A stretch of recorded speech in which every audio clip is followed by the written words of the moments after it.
नवरात्रि व्रत की पावन व्रत कथा जाने इस वीडियो में।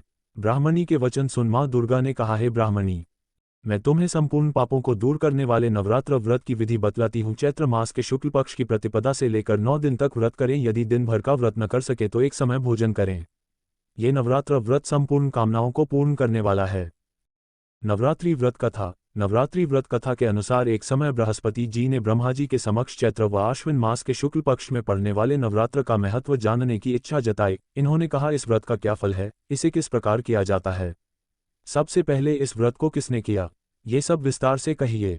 बृहस्पति जी के प्रश्नों का जवाब देते हुए ब्रह्मा जी ने कहा, हे बृहस्पति, प्राणियों के हित की इच्छा से तुमने बहुत अच्छा प्रश्न किया है।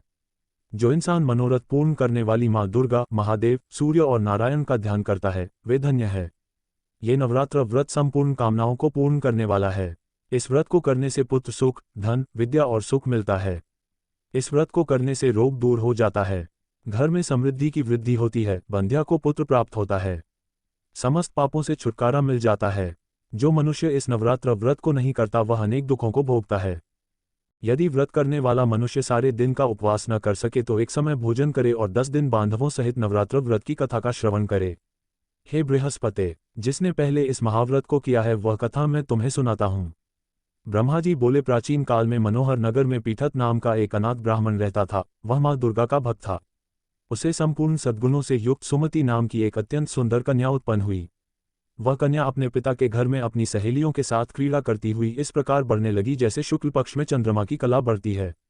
उसका पिता प्रतिदिन जब दुर्गा की पूजा करके होम किया करता, वह उस समय नियम से वहां उपस्थित रहती।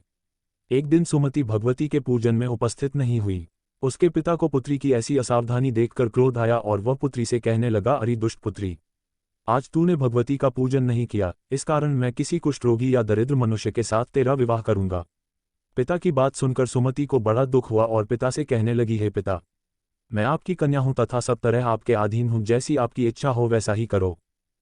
चाहे राजा से, चाहे कुष्ठी से, चाहे दरिद्र से, जिसके साथ चाहो मेरा विवाह करना चाहो कर दो, पर होगा वही जो मेरे भाग्य में लिखा है, क्योंकि कर्म करना मनुष्य के अधीन है पर फल देना ईश्वर के अधीन है। कन्या के निर्भयता से कहे हुए वचन सुन उस ब्राह्मण ने क्रोधित हो अपनी कन्या का विवाह एक कुष्ठी के साथ कर दिया और अत्यंत क्रोधित हो पुत्री से कहने लगा, हे पुत्री, अपने कर्म का फल भोगो, देखें भाग्य के भरोसे रहकर क्या करती हो।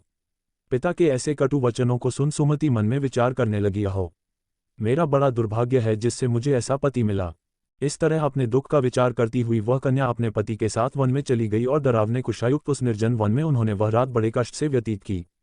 उस गरीब बालिका की ऐसी दशा देख देवी भगवती ने पूर्व पुण्य के प्रभाव से प्रकट हो सुमति से कहा, हे दीन ब्राह्मणी, मैं तुझसे प्रसन्न हूँ, तुम जो चाहो सो वरदान मांग सकती हो। भगवती दुर्गा का ये वचन सुन ब्राह्मणी ने कहा, आप कौन है वह सब मुझसे कहो। ब्राह्मणी का ऐसा वचन सुन देवी ने कहा कि मैं आदि शक्ति भगवती हूँ और मैं ही ब्रह्मविद्या व सरस्वती हूँ। प्रसन्न होने पर मैं प्राणियों का दुख दूर कर उनको सुख प्रदान करती हूँ। हे ब्राह्मणी, मैं तुझ पर तेरे पूर्व जन्म के पुण्य के प्रभाव से प्रसन्न हूँ। तुम्हारे पूर्व जन्म का वृतांत सुनाती हूँ, सुनो। तू पूर्व जन्म में निषाद की स्त्री थी और अति पतिव्रता थी। एक दिन तेरे पति निषाद ने चोरी की। चोरी करने के कारण तुम दोनों को सिपाहियों ने पकड़ लिया और जेल खाने में कैद कर दिया। उन लोगों ने तुझको और तेरे पति को भोजन भी नहीं दिया। इस प्रकार नवरात्र के दिनों में तुमने न तो कुछ खाया और न जल ही पिया। इस प्रकार 9 दिन तक नवरात्र का व्रत हो गया। हे ब्राह्मणी, उन दिनों में जो व्रत हुआ, इस व्रत के प्रभाव से प्रसन्न होकर मैं तुझे मनोवांछित वर देती हूँ, तुम्हारी जो इच्छा हो सो मांगो। इस प्रकार दुर्गा के वचन सुन ब्राह्मणी बोली, अगर आप मुझ पर प्रसन्न हैं तो हे दुर्गे, मैं आपको प्रणाम करती हूँ, कृपा करके मेरे पति का कोढ़ दूर करो। देवी ने कहा, उन दिनों तुमने जो व्रत किया था उस व्रत का एक दिन का पुण्य पति का कोढ़ दूर करने के लिए अर्पित करो, उस पुण्य के प्रभाव से तेरा पति ठीक हो जाएगा। इस प्रकार देवी के वचन सुन वह ब्राह्मणी प्रसन्न हुई और पति को निरोग करने की इच्छा से जब उसने तथास्तु ठीक है ऐसा वचन कहा, तब उसके पति का शरीर भगवती दुर्गा की कृपा से कुष्ठ रोग से रहित हो गया।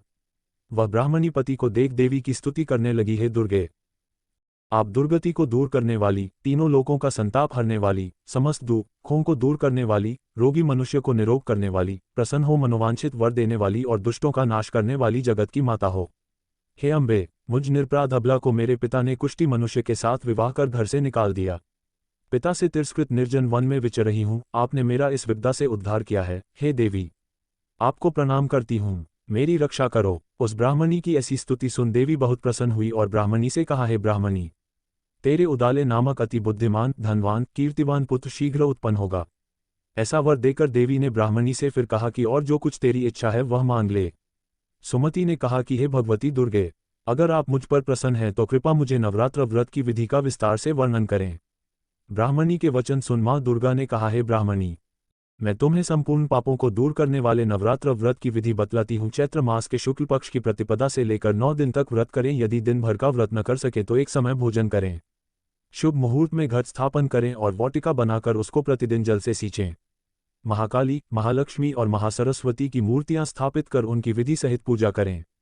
बिजौरा के फल से अर्घ्य देने से रूप की प्राप्ति होती है। जायफल से अर्घ्य देने पर कीर्ति, दाख से कार्य की सिद्धि होती है, आंवले से सुख की प्राप्ति और केले से अर्घ्य देने से आभूषणों की प्राप्ति होती है। इस प्रकार पुष्पों व फलों से अर्घ्य देकर व्रत समाप्त होने पर 9वें दिन विधि विधान हवन करें। खांड, घी, गेहूं, शहद, जौ, तिल, बेल, नारियल, दाख और कदम जैसी विभिन्न सामग्रियों से हवन करें।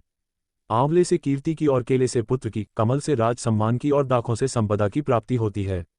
खांड, घी, नारियल, शहद, जौ और तिल तथा फलों से होम करने से मनोवांछित वस्तु की प्राप्ति होती है। व्रत करने वाला मनुष्य इस विधि विधान से होम कर आचार्य को अत्यंत नम्रता के साथ प्रणाम करे और यज्ञ की सिद्धि के लिए उसे दक्षिणा दे। इस प्रकार बताई हुई विधि के अनुसार जो व्यक्ति व्रत करता है उसके सब मनोरथ सिद्ध होते हैं, इसमें तनिक भी संदेह नहीं है। इन 9 दिनों में जो कुछ दान आदि दिया जाता है उसका करोड़ों गुना फल मिलता है। इस नवरात्र व्रत करने से अश्वमेध यज्ञ का फल मिलता है। हे ब्राह्मणी, इस संपूर्ण कामनाओं को पूर्ण करने वाले उत्तम व्रत को तीर्थ, मंदिर अथवा घर में विधि के अनुसार करें। ब्रह्मा जी बोले, बृहस्पति जी से बोले। इस प्रकार ब्राह्मणी को नवरात्रि व्रत विधि बताकर देवी अंतर्ध्यान हो गई। अतः जो मनुष्य या स्त्री इस व्रत को भक्तिपूर्वक करता है वह इस लोक में सुख प्राप्त कर अंत में मोक्ष की प्राप्ति करता है। ब्रह्मा जी बृहस्पति जी से कहते हैं कि यह इस दुर्लभ व्रत का महात्म्य है जो मैंने तुम्हें बताया है। ऐसा सुन बृहस्पति जी आनंद से प्रफुल्लित हो गए और कहने लगे कि हे ब्राह्मण, आपने मुझ पर अति कृपा की जो मुझे इस व्रत का महत्व सुनाया। ब्रह्मा जी बोले कि हे बृहस्पति, ये देवी भगवती संपूर्ण लोकों का पालन करने वाली है। इस महादेवी के प्रभाव को कौन जान सकता है। बोलो देवी भगवती की जय।